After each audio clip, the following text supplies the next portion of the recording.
금요일에 여호수아서를 순서대로 설교하면서 기도의 시간을 갖기로 했는데 두 번째 시간입니다.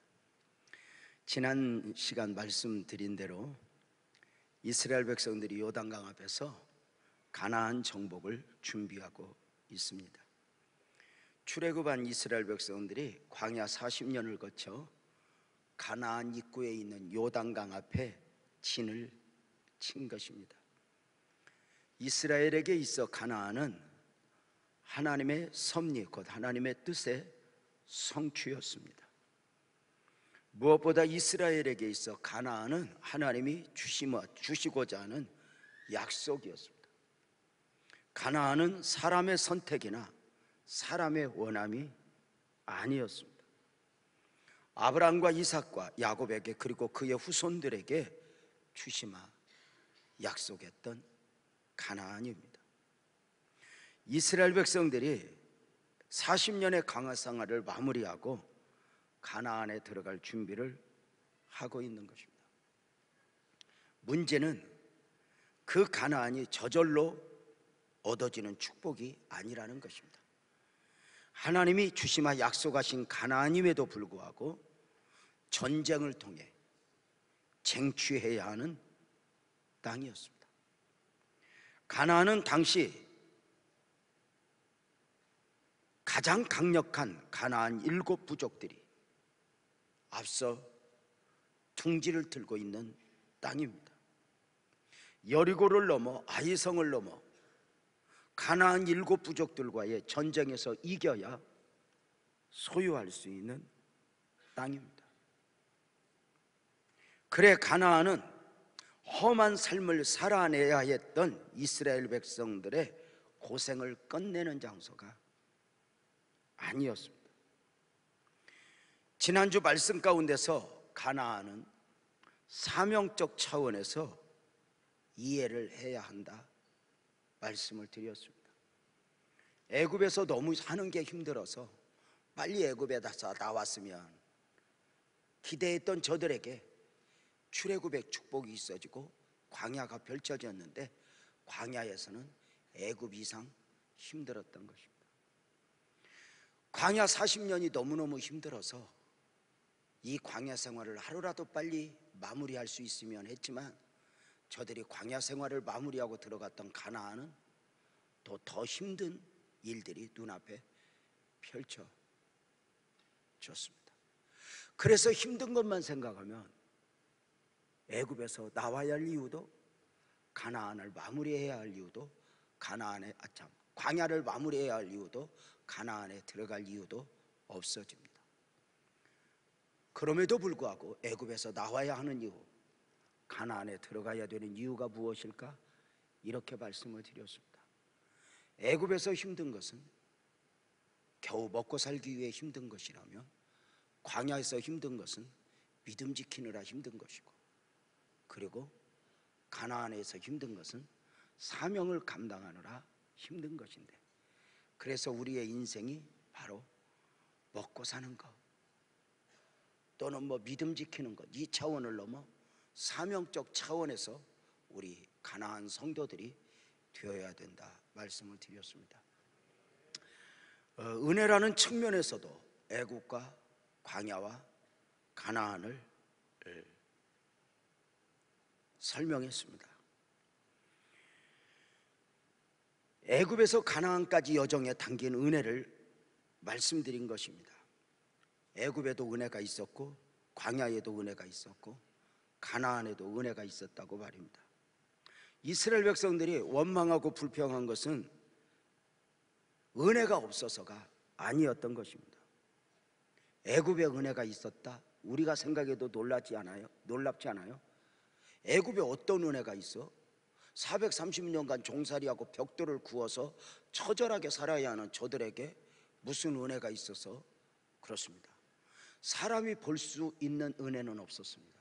그러나 하나님의 거대한 구원 섭리 역사 가운데 바로 애굽에서 430년간은 사람으로 측량할 수 없는 섭리적 은혜가 있었으니 바로 가족이 민족이 되는 70명이 바로 200만이 되게 하는 위대한 역사적 흐름, 은혜의 흐름이 바로 그곳에 있었던 것입니다. 그 은혜가 너무 커서 우리가 느끼지 못할 뿐입니다. 그런데 바로 그 은혜가 그 안에 있었다 말씀을 드렸습니다.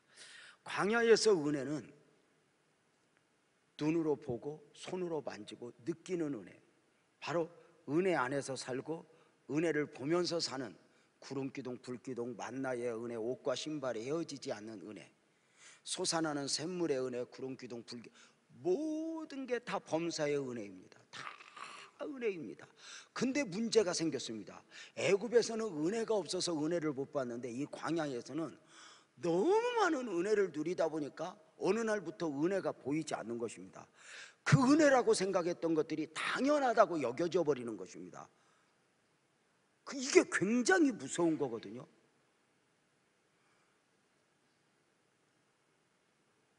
세상에 누가 그렇게 큰 은혜를 경험하겠어요? 그런데 그 은혜가 어느 날부터 당연한 것이 되면서 만나를 원망하고, 어떻게 이것만 먹고 사냐고, 옷과 신발이 헤어지지 않는 은혜를 원망하니 어떻게 내가 이 옷만 입고 어떻게 내가 이 신발을 신고 하나님이 있으라는 곳에만 있어야 되느냐고, 나도 가고 싶은 게 가고 싶다고. 구름기둥 불기둥 인도도 때로는 감사한데 광야에서 오래 살다 보니까 자기네 생각이 생기는 거죠. 좀 며칠 있다 더 갔으면 좋겠는데, 좀 며칠 있다 머물렀으면 좋겠는데, 여기서 이제 힘들어지는 거죠. 그러니까 은혜가 너무 많으니까 은혜를 못 보는 거예요. 당연한 게 되는 거예요. 우리의 신앙생활에서 이게 굉장히 위험한 거거든요. 우리가 드리는 예배, 우리가 먹고 사는 은혜, 우리가 등 따시게 자는 이 모든 것들은 우리네 조상들이 정말 꿈에도 소원이었던 은혜들이거든요.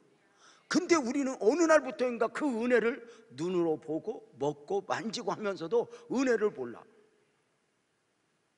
그냥 매사에 불평이야. 어떤 면에서 우리가 이런 연약감이 있는 거 아닌가? 가나안의 은혜는 어떤 은혜예요? 가나안의 은혜는 가장 큰 은혜가 필요함에도 불구하고 가나안의 은혜는 앉아서 누리는 은혜가 아니에요. 움직여야, 사명을 감당하기 위하여 걸음을 내디뎌야 은혜를 볼 수 있는 거예요. 옷과 신발이 헤어지지 않음의 은혜도 없고, 이제 솟아나는 샘물의 은혜도 없고, 구름기둥 불기둥의 은혜도 없어요. 근데 이제 가나안 백성들에게 은혜는 어떤 은혜냐? 사명을 감당하면서 누리는 은혜여야 돼요.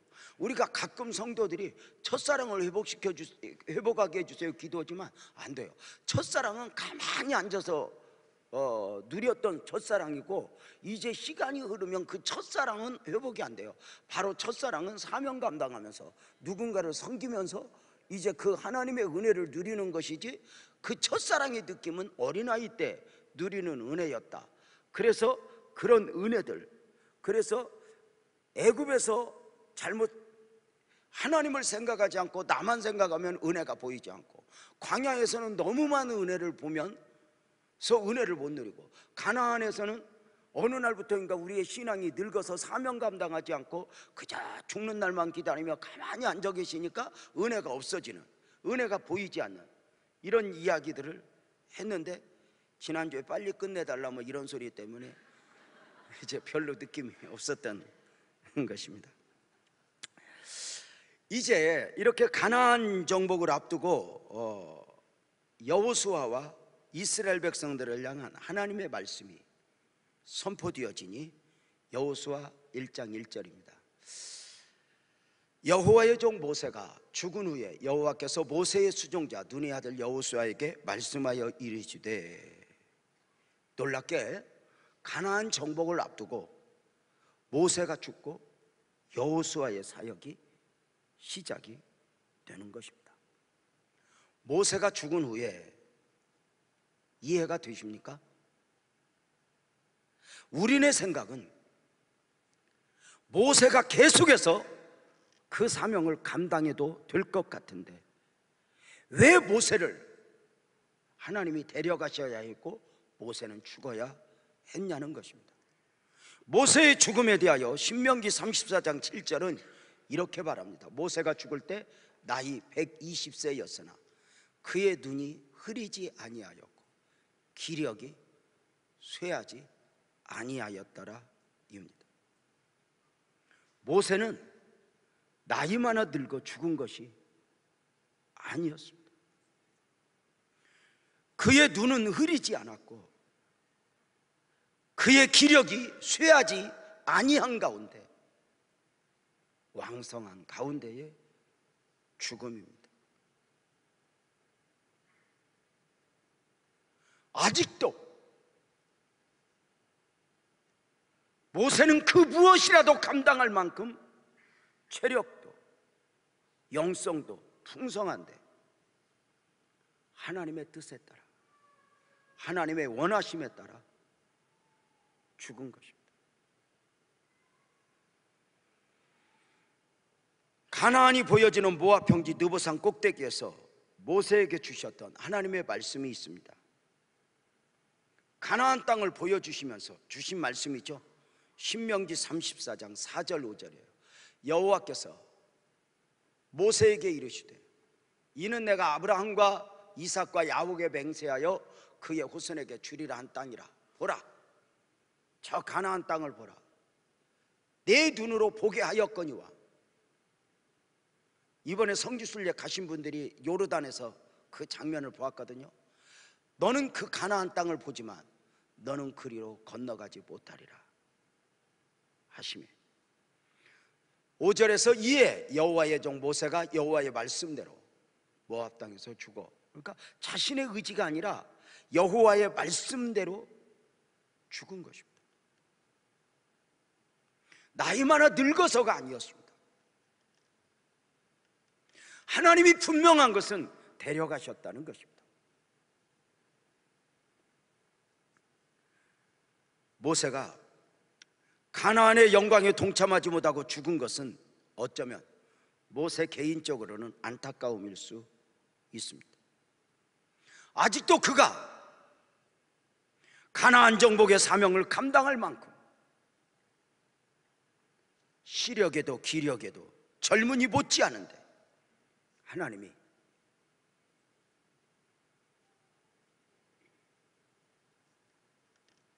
너는 죽어 가나안에 가지 못하리라 하나님의 뜻이었다는 것입니다.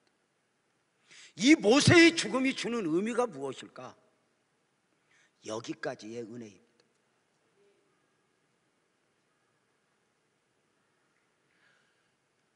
모세는 나이 많아 죽은 것이 아니라 하나님의 뜻 가운데 죽음이었다 말씀을 드렸습니다. 놀라운 것은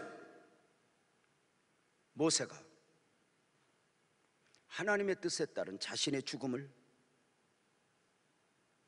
받아들였다는 것입니다. 이해할 수 없는 하나님의 원하심 앞에서 자신의 생각을, 자신의 욕심을 내려놓는 것입니다. 모세가 생각이 없어서였겠습니까?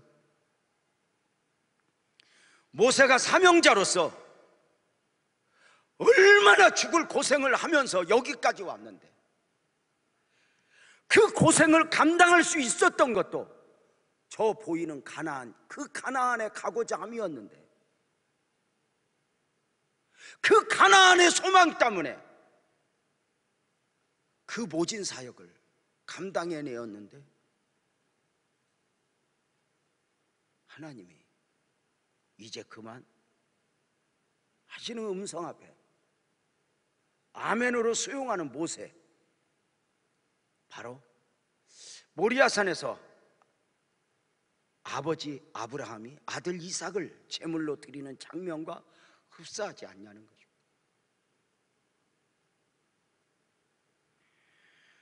애굽에서 광야까지 모세가 얼마나 많은 고생을 하면서 사역을 했습니까? 애굽에서 출애굽을 위해 10가지 재앙 가운데 바로와 전쟁을 했던 모세의 수고를 아십니까? 바로와의 전쟁도 힘든 전쟁이었지만 진짜 힘든 것은 출애굽을 위한 백성들의 설득은 얼마나 긴 씨름이었습니까? 우리 가나안으로 가자 했을 때 백성들 대다수가 우리 그냥 여기서 살겠다, 우리 그냥 여기서 살겠다, 미지의 가나안으로 가기보다 우리 자식들도 여기서 컸고 우리 조상들도 400년간 살았으니 우리 여기서 그냥 하나님 믿고 살겠다, 그랬던 저들을 설득하기가 얼마나 어려웠겠어요. 왜요? 말씀을 드렸던 것처럼 아브라함에게 약속했던 가나안이 사실은 눈에 보이는 실상이 아니라 미지의 세계였을 만큼 오직 믿음으로가 아니면 이해가 될 수 없는 땅이었기 때문입니다. 애굽에서도 그러했지만 모세의 광야 목회 40년은 얼마나 험난했습니까? 저절로 가나안 입구까지 온 것은 아닙니다.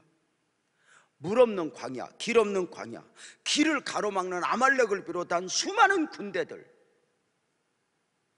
이것 때문에 힘들었을까? 예. 사실 목회를 하거나 삶을 살아보면 힘들게 하는 사람들, 뭐 힘든 일 때문에 힘든 일이 한 게 아니에요.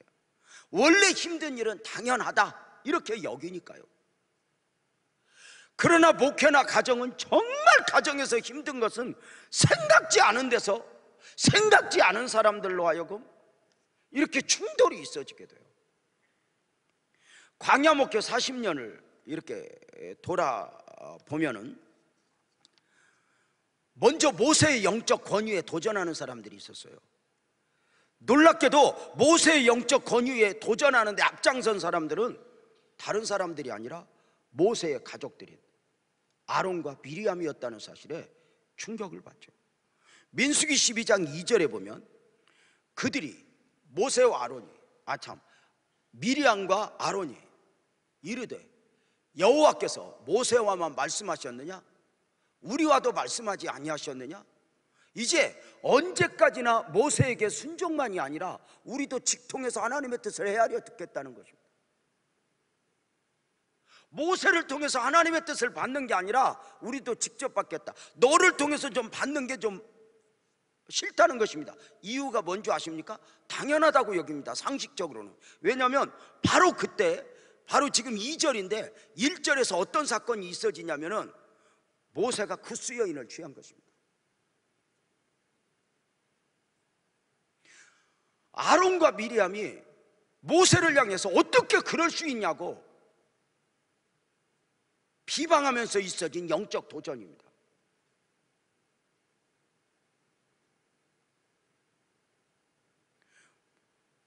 영적 지도자들은 예나 오늘이나 사랑과 두렵고 떨림으로 주목해야 할 부분입니다.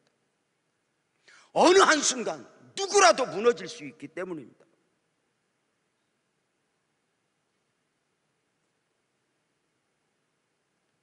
또 하나, 그 모세처럼 지도자들이 인간적 허물을 보였을 때 이게 가까이 있는 사람들이 쉽지 않다는 것입니다.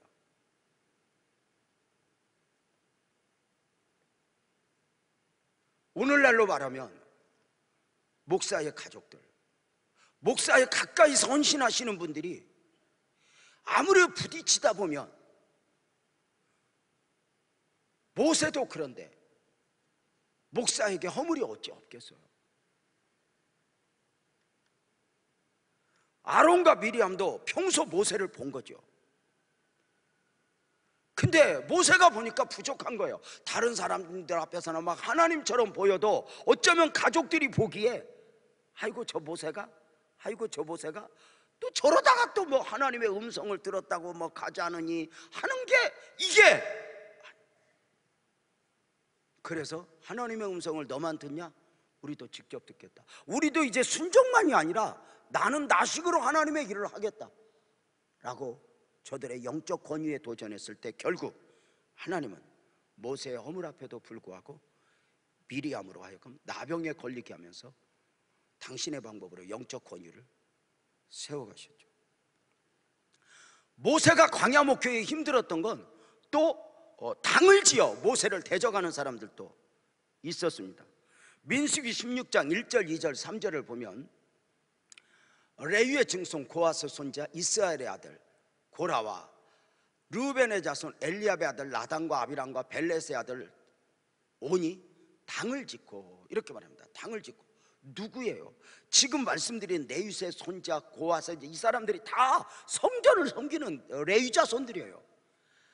거기에 르우벤 자손 가장 큰 아들, 그 핵심 그룹과 한마디로 말하면 광야에서 힘 있는 사람들이 뭉친 거예요. 2절, 이스라엘 자손들이 총회에서 택함을 받은 자고 회중 가운데서 이름 있는 지휘관 250명과 함께 일어나서 모세를 거스르니라. 이렇게 시작을 해요. 3절에 그들이 모여서 모세와 아론을 거슬러 그들에게 이르되 너희가 분수에 지나도다. 아론 미리암, 아니 모세 아론, 너희가 분수에 지나도다. 회중이 다 거룩하고 다 만인 제사장인데 여호와께서 그들 중에 계시거늘 너희가 어찌하여 특별한 존재인 것처럼 스스로 총회에 높이느냐. 이 말은 오늘날로 말하면 우리도 다 하나님을 믿고 같은 만인 제사장인데 왜 목사님이 특별하게 높아지는 것입니까? 이런 식이죠. 놀라운 것은 이 모세를 거슬렀던 사람이 누구냐면 아까도 말씀을 드렸던 레위 자손들, 핵심 멤버들입니다. 그리고 르우벤 자손 중에 힘 있는 사람들.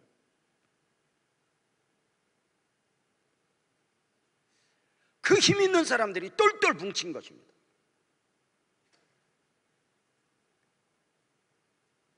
저들이 어느 날부터인가 처음에는, 이거 보세요, 이강미 졸면 안 되는데, 처음에는 내가 이 정도 섬길 수 있고 이 정도 앞장설 수 있었음에 감사하다가 어느 순간부터 그 이상을 원하는 거죠.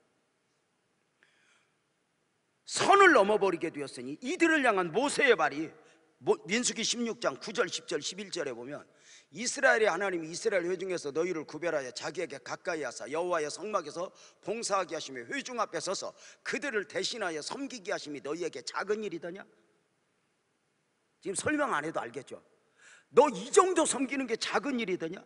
10절, 하나님이 너와 내 모든 형제 레위 자손으로 너와 함께 가까이 오게 하셨거늘 너희가 이제 오히려 제사장의 직분을 요구하느냐? 이들이 이제 우리들끼리 하겠다. 이 11절, 이를 위하여 너와 너의 무리가 다 모여서 여호와를 거스리는도다. 이게 모세가 안타까운 거예요. 저렇게 감사해야 될 사람들이 왜 저러나? 그래서 이제 모세는 저들을 설득하기 위해서 그 레위 자손뿐만이 아니라 지도 그룹들을 좀 만나자고 그래요. 오늘날 목회하고 똑같죠. 16장 12절 바로 볼까요? 12절, 모세가 엘리압의 아들 다단과 아비람을 부르러 사람을 보냈더니, 이게 시험들만 안 오잖아요.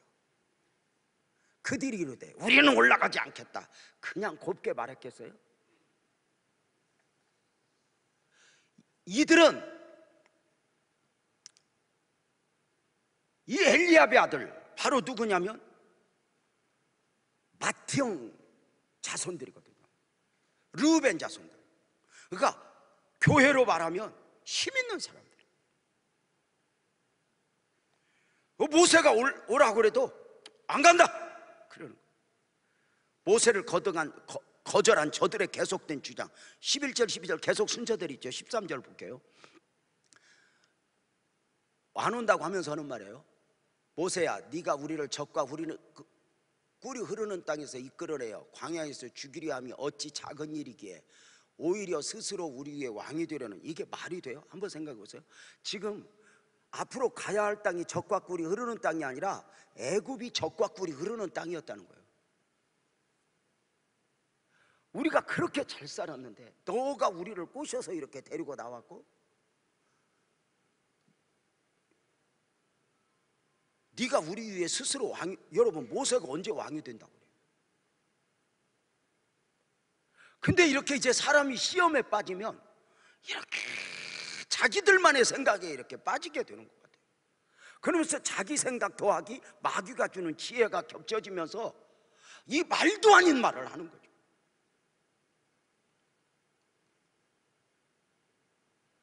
네가 스스로 왕이 되려느냐?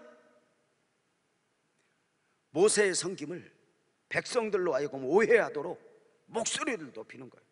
어떻게 그럴 수 있냐고.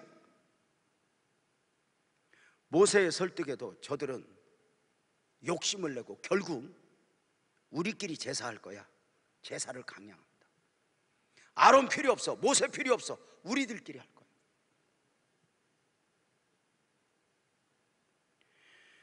그래서 어떻게 됩니까? 저들이 살던 땅바닥이 순간 갈라지면서 저들에게 속한 사랑과 재물을 몽땅 삼켜버리게 했습니다.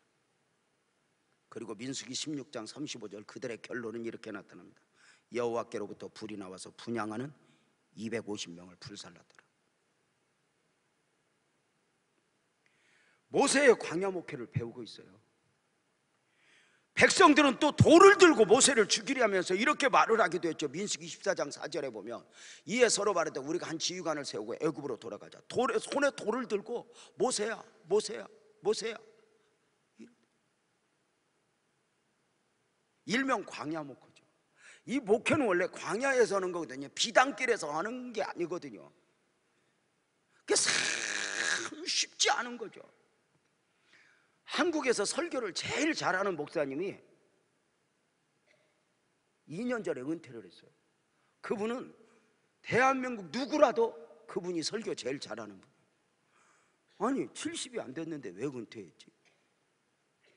그래가지고는 세상에 왜 은퇴했냐? 제가 이번에 그 목사님을 너무너무 잘하는 목사님과 이번에 부흥회를 가서 차를 마시면서 유 목사 잘해, 용기 내. 그러면서 이제 그 목사님 이야기를 어떻게 은퇴했냐니까 한국에서 제일 가는 신학교에서 설교학을 가르쳐. 교회에서도 그분 설교를 듣고 감동 안 받은 분이 없어요. 근데 그 목사님이 밖에서 막 일을 하다가 화장실에 가서, 방에 있는 화장실에 안 가고 우리로 말하면 교회 화장실에 가서 좌변기에 앉아서 응아를 하는데 안수 집사 둘이서 소변 보고 손을 씻다가 그 목사님 이름을 대면서 야, 요새 아무개 설교가 왜 저러냐? 너는 요새 은혜 받냐? 했던 설교 또 왔고 이게 뭐냐? 이 순간 응하다가 망치로 한 대 맞고 이게 충격받아서 못 헤어나고 여기까지 그랬더라고. 내가 그 소리를 듣고 난 절대 화장실 안 가려고 이제.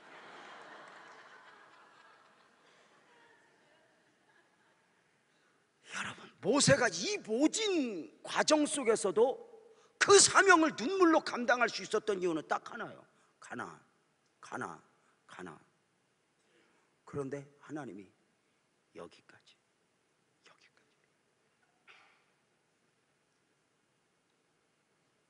여기서 모세가 어쩌면 하나님 왜요? 이렇게 할 수 있는데 여기까지 하시는 하나님의 원하심 앞에 아멘으로 수용하는 그 엄청난 깊이를 어찌 알 수 있을까? 우리들에게도 마찬가지. 오늘날 목사뿐만이 아니에요. 목사만 힘든 게 아니에요. 존경하는 장로님들, 성도들도 이 부족한 박사 만나서 이렇게 함께 어우러져 산다는 게 사실 쉽지 않아요. 그래서 때로는 여기까지 내려놓기도 해야 하고, 때로는 나만 소외당하나 하는 그런 아픔을 또 겪기도 하면서 하나님의 의의를 세워가야 하는 것 굉장히 중요해요.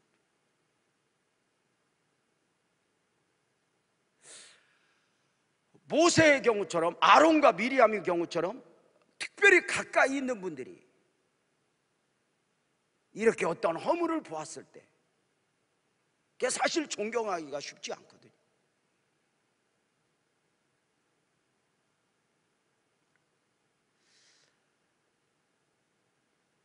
사실은 성도에게 있어서 목사가 귀하게 보이는 건 개인적으로는 축복이거든요.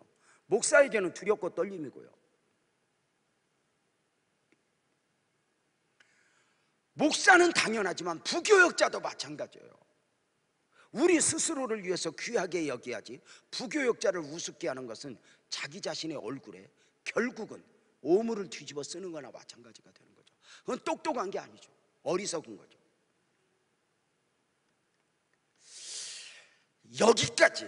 여기까지 분명한 것은 모세가 죽어도 하나님의 일은 계속된다는 거죠. 왜요? 하나님의 일은 하나님이 아닐까. 하나님은 사람을 통해서 일하시지만 사람에게 매이진 않아요. 하나님의 일이 사람이 없다고 중단되진 않아요. 하나님의 일은 하나님이 하신다.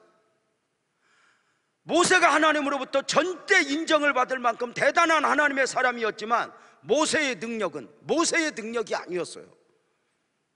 성경이 인정하는 모세의 능력을 볼까요? 신명기 34장 10절에서 12절을 보면 그 후에는 이스라엘에 모세와 같은 선지자가 일어나지 못하였나니 모세는 여호와께서 대면하여 아시던 자요 여호와께서 그를 애굽 땅에 보내사 바로와 그의 모든 신하와 그 온 땅의 이적과 기사와 모든 그 권능과 위엄을 행하게 하심에 이것을 보세요. 온 이스라엘 목전에서 그것을 행한 자이더라. 행했지만 행하게 하심에 하나님이 하게 하시고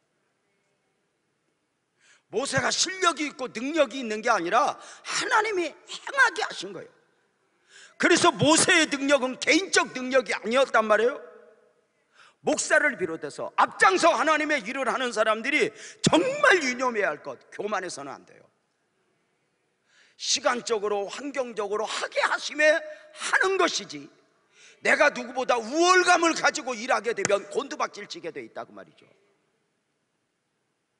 삶과 끝까지 하나님 앞에 겸손해야 하는 그런 것이 아닐까?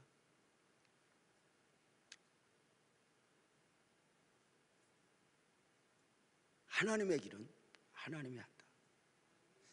하나님이 꺾어 놓으면 그렇게 대단한 사람도 한순간 나무 토막이 되어버리는 거죠. 어제 최상광 할아버지 집사님이 돌아가셨어요. 그 멋쟁이 할아버지가 오늘 입관 예배를 드리고 내일 장례를 치러요.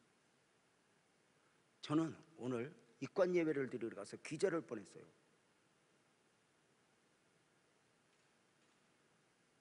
집사님으로 알고 갔는데 앞에 목사님이라고 쓰여진 거예요. 목사님이었어요. 우리 교회 와서 15년 가까이 계시는 동안 목사님이 목사라고 말하지 않고 집사로 흐트러짐 없이 자기 자리를 지켜 오셨던 거죠.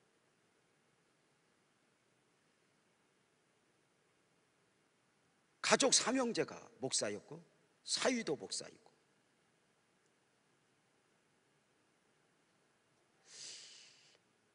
깜짝 놀랐어요. 누군가가 말 없다고? 말 없는 게 아니구나. 너무 귀한 분들이 있다는 거예요. 옆에 사람 보고 물어봐요. 당신도 목사냐고. 모르겠어요. 나중에 정영주 장로님 장례식 지러 가면 정영주 목사 이렇게 쓰여지면 아니 근데 너무 놀란 거예요. 우리가 놀란 거예요. 오늘 갔다가 그러면서 그 살아왔던 이야기를 쭉 하시는데 감동이었어요. 때로는 내가 하고자 하지만 여기까지.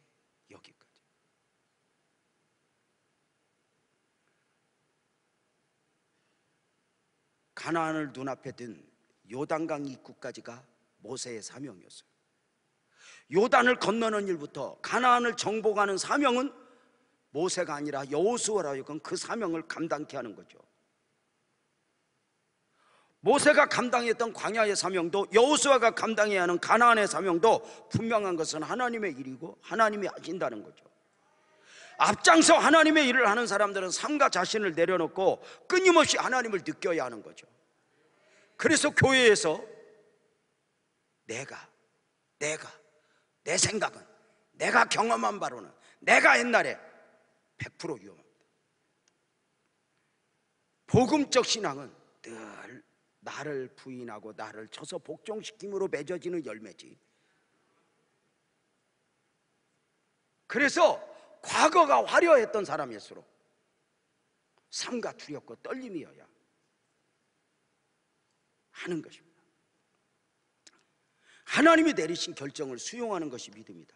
자, 더 중요한 게 있습니다. 지금부터 잘 들어보세요. 모세가 아니라 여호수아가 가나안의 사명을 감당해야 하면은 복음이 담겨 있다는 것입니다. 우리가 성경에서 유념해야 할 것이 있습니다. 성경에 제가 이런 표현을 했죠. 성경에 이스라엘 역사는 나오지만 성경이 이스라엘 역사를 말하는 건 아닙니다. 이스라엘 역사를 뽑아 이스라엘 역사를 배경으로 성경을 기록했지만 성경이 이스라엘 역사를 말하는 건 아닙니다. 이렇게 말해요. 그럼 이스라엘의 많은 역사 중에 성경이 뽑아다 쓴 역사의 내용은 바로 무엇을 말하는가? 성경에서 어느 한 사건이나 비유 말씀하실 때는 그 사건, 그 비유만을 말씀하심이 아니에요. 그 사건의 기록이, 그 비유의 말씀이 성경 전체에 흐르고 있는 복음에 합당한가가 기준이에요. 씨 뿌리는 비유, 부자와 나사로의 비유의 탕자의 비유가 그 당시 그들만을 위해서 준 말씀이 아니에요. 창세기부터 계시록까지 거대한 복음에 끼워 맞추기를 해도 문제가 없는, 이게 굉장한 성경을 보는 핵심이거든요. 출애굽 사건이나 바벨로니아의 포로로 잡혀간 사건을 성경의 내용으로 기록된 것은 역사의 사실성만을 위해서가 아니라는 거죠. 그 안에 복음이 담겨 있었고 그 안에서 충분히 하나님의 은혜를 볼 수 있도록 그것을 우리에게 허락하심이었다는 것이죠. 그러니까 단순히 우리가 이제 목사로서 설교를 할 때 오늘의 은혜만을 끼치기 위한 설교가 하면 안 돼요. 성경으로 딱 들어가서 성경이 문제가 없는가. 개인적으로 여러분의 목사는 이렇게 설교자로 살아가면서 참 조심했던 것 중에 하나가 바로 뭐냐면, 예화를 쓸 때 그 예화가 아무리 좋은 내용이어도 복음적 그리스도인의 이야기가 아니면 여기서 하지 않으려고 애쓰고 있다는 거죠. 이순신 장군의 이야기가 아무리 훌륭해도 긍정적 사고를 말하기 위해서는 그들의 말이 필요하지만 복음을 말하기 위해서는 이순신 장군의 이야기가 필요 없다는 것이죠.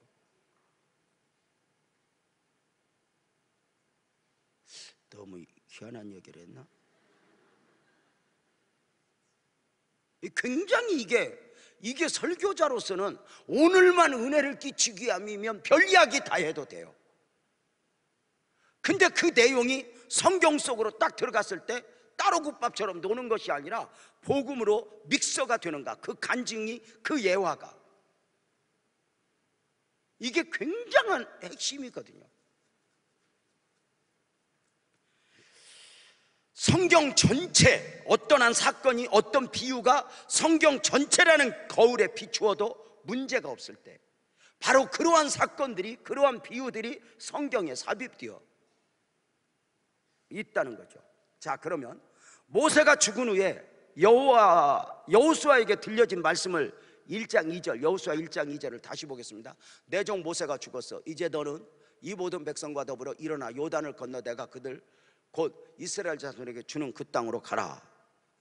이 모든 백성과 더불어, 우리는 종종 이 요단을 건너 이렇게 이제 가는 과정을 우리가 어떤 영적 의미로 해석을 하냐면, 요단을 건너는 것을 우리가 죽음을 넘는 의미로, 영적 의미로 받으니 우리가 노래할 때도 며칠 후 요단강 건너가 만나리, 이렇게 노래하곤 합니다. 또 죽음을 건너 가나안에 들어간, 죽음의 요단을 건너 가나안에 들어가는 것을 천국에 들어가는 영적 의미로 바꿔 납니다. 그렇다면 잘 들어봐요. 요단을 건너는 사명은 모세가 아니라 여호수아여야 한다는 것입니다. 만약에 모세가 요단을 건너면 아니 되는 이유는, 모세가 가나안에 들어가면 아니 되는 이유는 모세는 율법의 상징이기 때문입니다. 만약에 모세가 요단을 건너 가나안에 들어가서 사명을 감당하게 되면 바로 성경 전체 복음의 논리에서 무너지니 율법으로도 천국에 들어갈 수 있는 논리가 성립이 되는 것입니다. 율법으로는 요단을 건널 수 없고 율법으로는 가나안 천국을 들어갈 수 없습니다.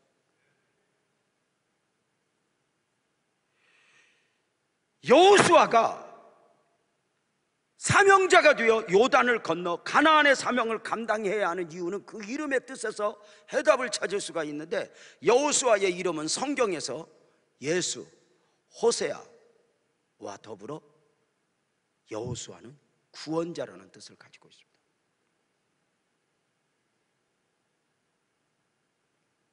그래서 구원자를 의미하는 여호수아를 통해 요단을 건너게 하고 가나안 정복도 있어지게 하는 것입니다. 모세의 모세를 율법의 상징이라 했는데, 율법의 사명은 몽학선생이라고 하는 단어에서 찾아볼 수가 있죠. 몽학선생은 그리스 시대에 아이가 16살 성인이 되기까지 학교에 데려다주는 임무를 맡은 노예를 말해요. 영어로는 파이다고고스인데 인도의 기능과 함께 보호의 기능도 있죠. 몽학선생은 학교의 입구까지 데려달 뿐이지, 진짜 선생에게 데려다 줄 뿐이지 가르치는 사람은 아니에요. 바울이 갈라디아서 이 용어를 율법에 대한 비유로 설명하면서 바로 이 몽학선생을 통해서 율법과 복음을 설명했죠. 지금의 개역개정에서는 몽학선생을 초등교사로 다시 번역을 했어요.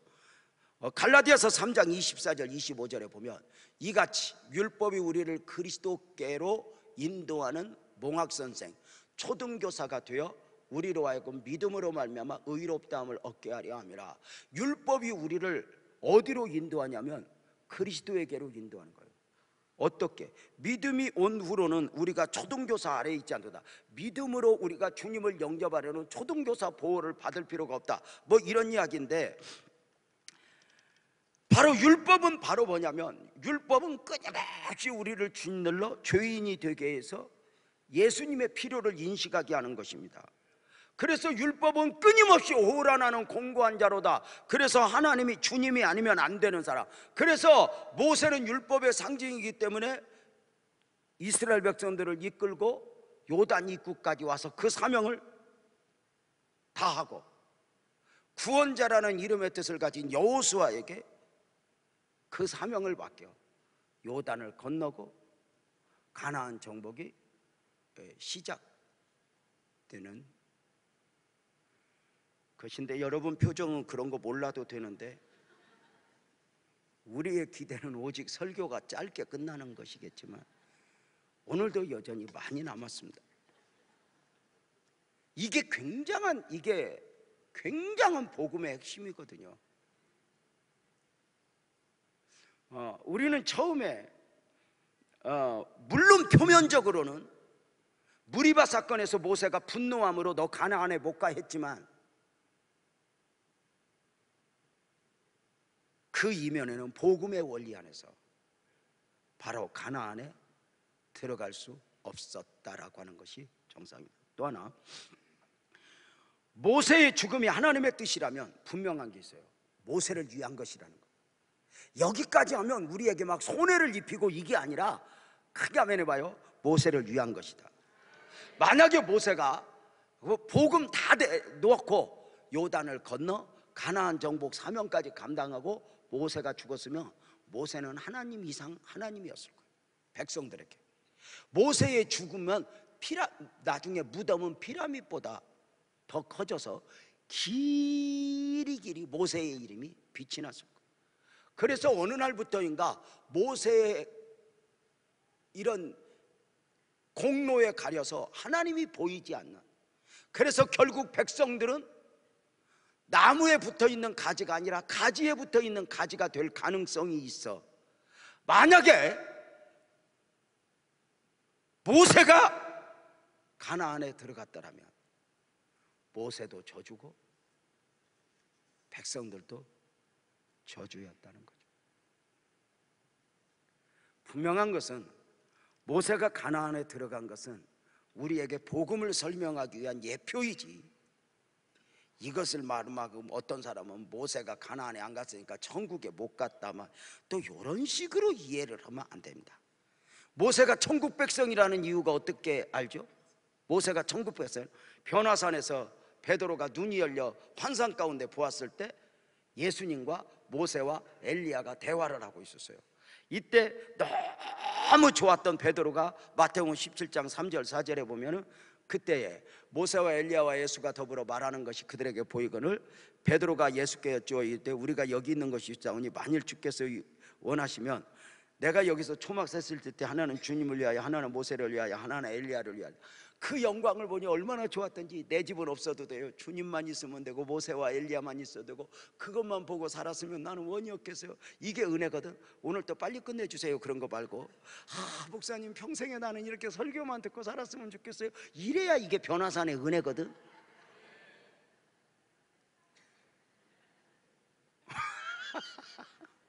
우리 김성희 권사님 한마디 했다가 덤태기 두고두고 쓴다. 그래서 참 모세가 가나안의 사명에 대한 욕심이 있거든. 제일 무서운 게 사명에 대한 욕심이에요.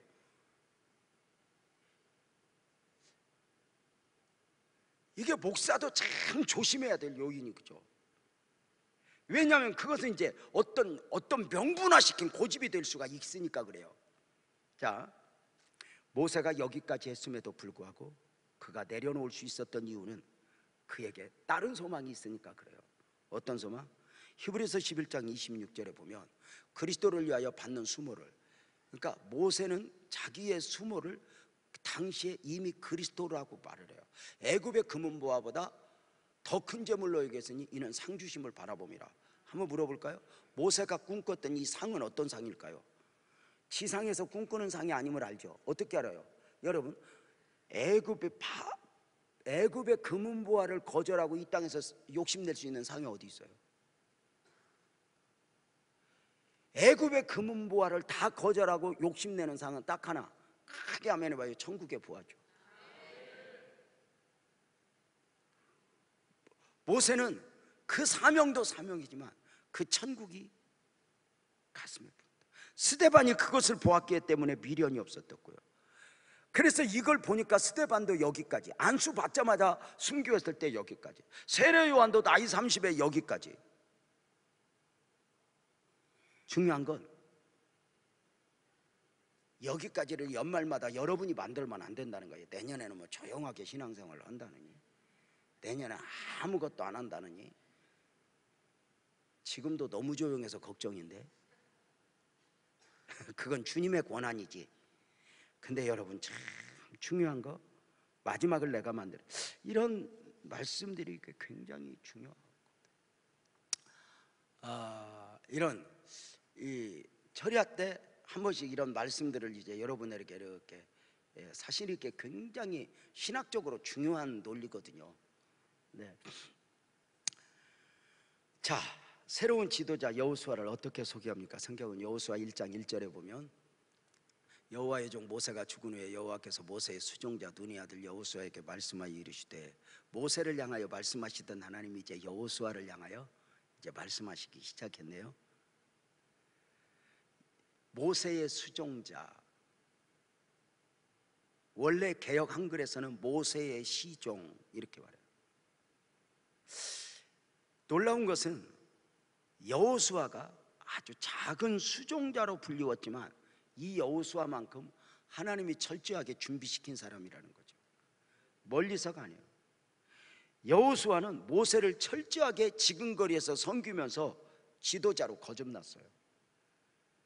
모세가 시내산에 올라가서 계시를 받을 때는 40일을 함께 금식하며 산 중턱에서 모세를 위해 중보하고, 아말렉과 싸움에서도 앞장서고, 12정탐꾼 보고에 있어서도 그렇게 한 걸음 하면서 모세의 지근거리에서 섬겨주면서 지도자로 이렇게 거듭난 거죠.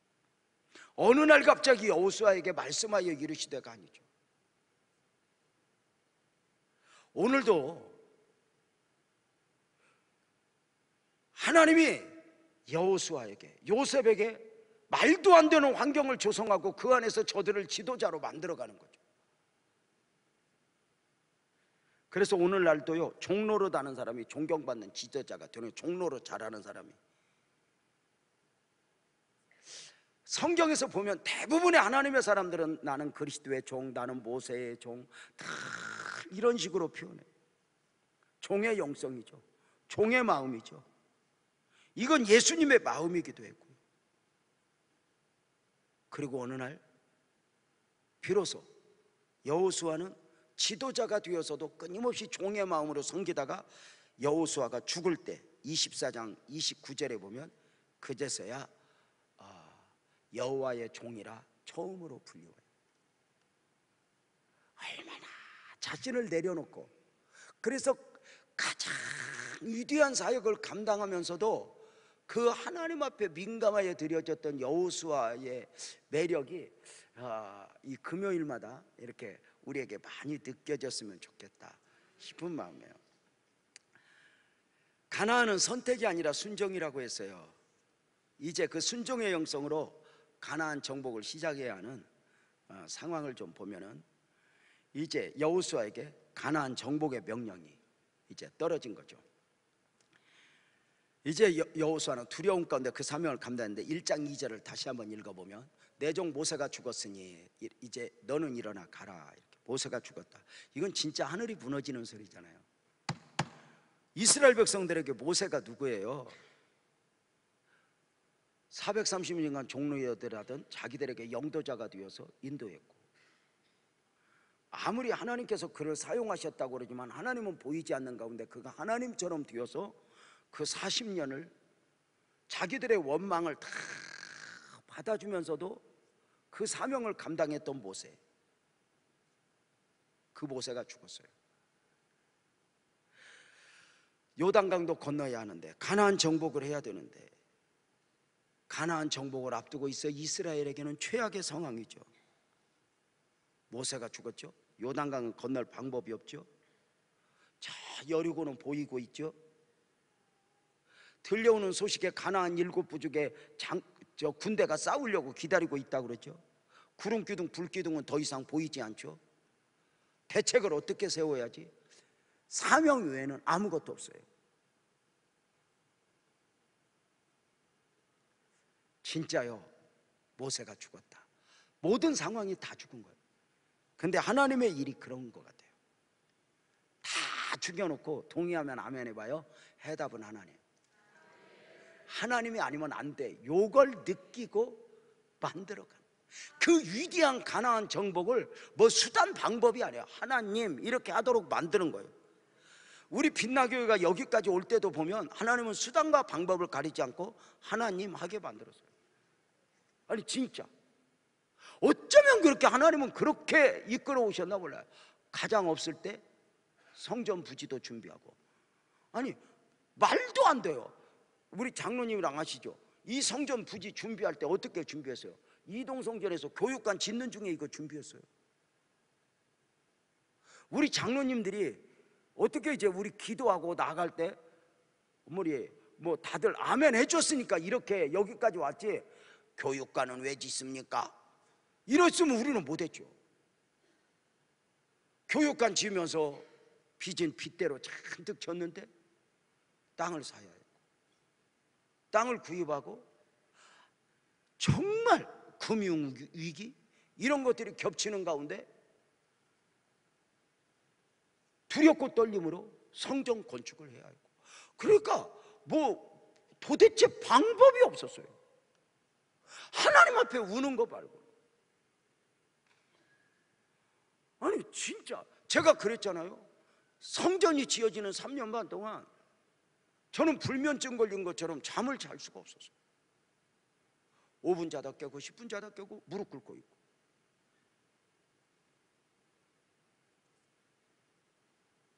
하나님만이 하면서 와야 했어요. 성전이 잘 지어진다 못 지어진다는 아무 상관없어요. 그냥 하나님 어떻게 해요? 하나님 어떻게 해요?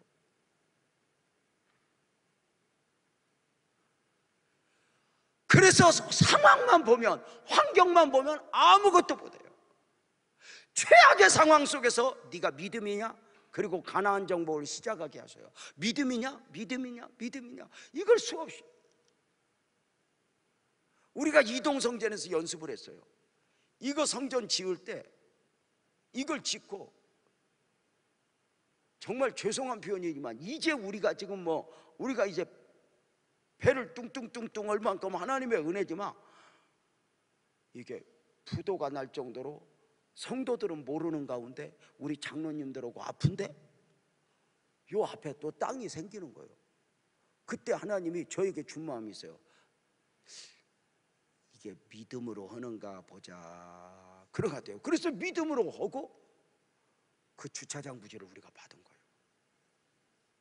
그러니까 모든 환경은 최악이었어요. 계산이 된 적은 없고 가능성이 있은 적은 없어요. 모세가 죽었다? 여러분은 어떠세요? 여러분에게 모세가 뭐예요? 가능성도 계산도 환경도 사람도 다 무너졌어요. 우리 크게 아멘 합시다. 하나님이 역사할 것입니다. 하나님이 하실 것입니다. 하나님이 하셔야 합니다. 여러분, 여러분의 삶에, 여러분의 미래에, 여러분의 가정에 무엇을 보면서도 그렇게 말하십시오. 아멘 합시다. 하나님이 해야 돼. 하나님만 해답이야. 하나님이 역사하실 거야. 그 하나님이 최악의 상황 속에서 1장 2절을 다시 보면 내 종 모세가 죽었으니 너는 이 모든 백성과 더불어 일어나. 당시 모세가 죽은 후에 이스라엘 백성들과 여호수아는 절망 가운데 주저앉아 있었어요. 요단강은 철철 넘쳐 흐르죠. 믿음은 완벽했어요. 믿음은 있었어요. 원망도 불평도 없었으니까. 근데 모세가 죽었어요. 요단, 우리가 뭐 할 수 있어? 구름 기둥 불 기둥도 없어졌어요. 절망 가운데 주저앉아 있었어요. 하나님이 주셨던 첫 번째 말씀이 뭐냐면 여호수아야, 백성들과 함께 일어나. 주저앉지 마라. 모세가 죽었다고, 가능성이 죽었다고 주저앉지 마. 너 일어나. 오늘 이 밤에 이 음성이 여러분에게 들려지기를 주님의 이름으로 축복합니다.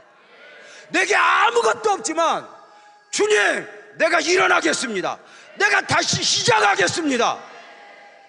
이 은혜가 여러분에게 있어지기를 축복합니다. 가능성, 계산이 아닙니다. 모세가 죽었어요. 요단강 가로막고 있어요. 여리고가 보여요. 전쟁한다고 소리가 들려요. 손을 놓고, 제가 다음 주에 말씀을 드리겠지만 여호수아가 얼마나 두려워했는가. 다 주저앉아 있어요. 저들을 향하여 일어나. 너 왜 주저앉아 있느냐? 너 왜 포기하려고 하느냐? 모세를 믿고 할래? 사람이 아니야. 가장 백성들이 의지하는 모세를 죽여요. 모세를 내려놓게 해요.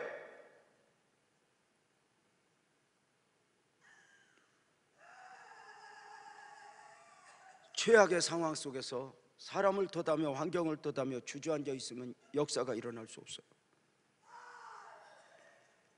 하나님이 아브라함에게 주셨던 말씀도 일어나라 했죠. 창세기 13장 17절에 너는 일어나 그 땅을 종과 횡으로 두루 다녀보라. 내가 그것을 내게 주리라. 이사야서 60장 1절에 보면 일어나라 빛을 발하라. 이는 내 빛이 이르렀고 여호와의 영광이 내 위에 임하였다.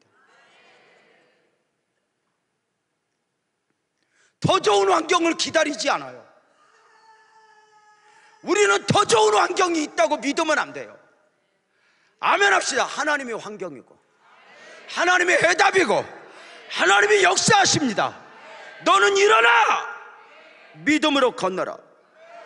요단은 최악이죠.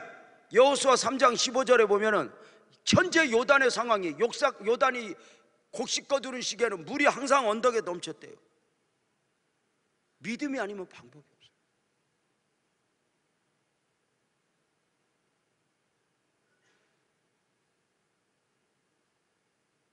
오늘 또 믿음이어야 여리고도 믿음이고 아이도 믿음이고 일곱 부족도 믿음이고. 오늘은 대강 아니에요. 주님께서 말씀하셔요. 너는 일어나.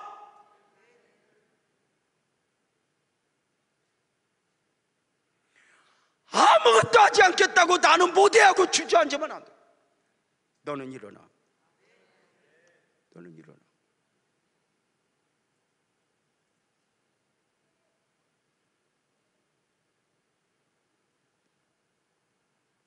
무엇으로?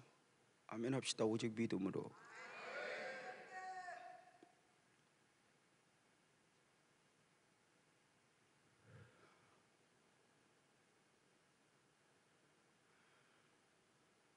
믿음으로 일어나야 된다.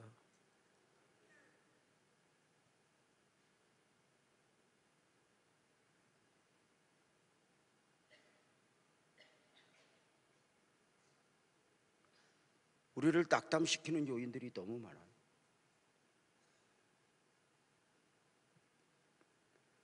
목회 제가 29년 해오면서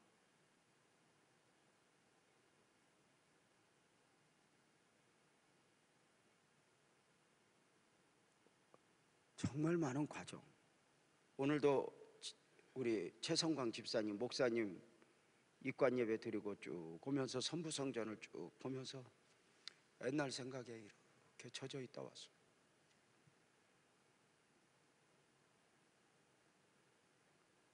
많이 울었고 많이 아팠던 만큼 하나님의 은혜는 늘 도도하게 흘렀어요.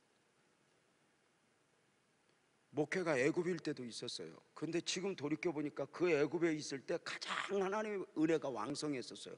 그 은혜가 너무 커서 우리가 못 봤던 거죠.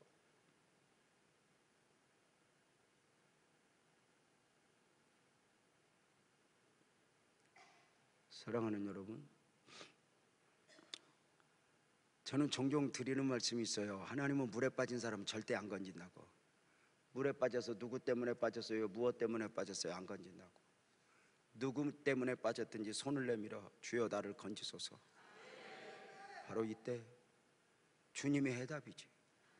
누가 나를 힘들게 해도 주파수를 하나님께 맞추고 하나님의 해답을 구하는 영성.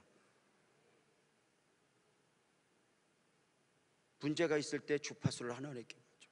인간관계가 있을 때 주파수를 하나님께 해답을 구할 때 하나님의 역사하심이 아닌가. 사랑하는 여러분, 너는 너무 많이 했어. 너는 이제 쉬어. 이게 아니라 너무 일어나라.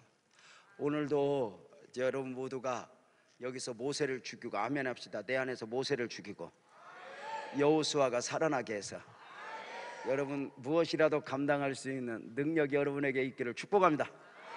아자, 승리합시다. 주님이 여러분과 함께 할 것입니다. 모세를 데려가시고 얼마나 하나님이 하나님 되고 싶은가. 힘내기를 원하면 아멘 합시다. 문들아 머리 들어라. 우리 찬송 하나 합시다.